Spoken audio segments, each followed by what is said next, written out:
আজ দুপুরে রান্না হচ্ছে মেথি শাক। তো দেখো এই যে মেথি শাক আর বেতের শাক মিশিয়ে করা হচ্ছে, ঠিক আছে।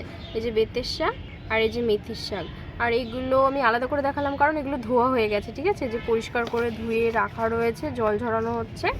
আর এইদিকে ওর জন্য পেঁয়াজ কুচি নেওয়া রয়েছে, ঠিক আছে। এই যে আলু কুচি করে রাখা রয়েছে ধুয়ে, আর এদিকে শিম কুচি করে রাখা, আর এই যে বেগুনগুলো কুচো করে কেটে জলে ভেজানো রয়েছে, ঠিক আছে। এগুলো সব শাকের জন্য হবে। আর এদিকে আলাদা করে বেগুন রয়েছে, এটা হচ্ছে ভাজা হবে, ঠিক আছে। ওটা জলে ভেজানো রয়েছে। ওমা কি করছো? শাক কাটছি, বেতুয়া শাক আর মেথি শাক। আচ্ছা, ও আচ্ছা, আজকে বেতির শাক রান্না হবে মেথি শাক দিয়ে। এই দেখো মা রোদে বসে স্নান টান করে এসে ছাদে বসে কাটছে। শীতকালে এটাই মজা। তো চলো রেসিপিটা দেখানো হবে, মার কাটা হয়ে যাক। আলুটা ছাড়া হচ্ছে, তেল গরম হয়েছে, তেল গরম হয়ে আলুটা প্রথমে ভাজা হচ্ছে। তার মধ্যে একবারে কাঁচা লঙ্কাও দেওয়া হলো, লাল হবে। লাল হয়ে আসলো আলুটা ভাজা। এবার সিমটা ছাড়া হচ্ছে, যেটা কেটে রাখা ছিল ধুয়ে। এবার সিমটাও ভেজে নেওয়া হবে আলুর সাথে।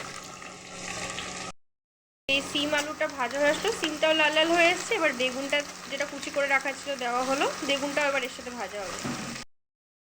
ভাজা হয়ে এসেছে, এবার পেঁয়াজ কুচি দিয়ে দেওয়া হচ্ছে, দিয়ে ভালো করে নাড়িয়ে নেওয়া হবে। যেই লাল হয়ে ভাজা হয়ে আসলো তখন নুন দিয়ে দেওয়া হচ্ছে পরিমাণ মতো। এবার দিচ্ছি পরিমাণ মতো হলুদ। ভালো করে নাড়িয়ে এবার শাক ঢালার পালা। ভালো করে নাড়িয়ে ঢাকা পড়বে। এবার এটা কিছুক্ষণ আস্তে আস্তে কম আঁচে হতে থাকবে। বেগুন ভাজার জন্য নুন নেওয়া হচ্ছে, হলুদ গুঁড়ো, গুঁড়ো যাচ্ছে, জিরে গুঁড়ো।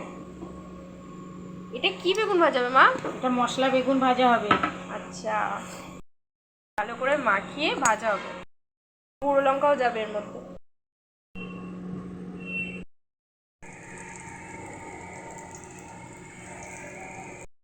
শাক ভাজা হয়ে এসেছে। এই যে আমাদের ভাত রেডি।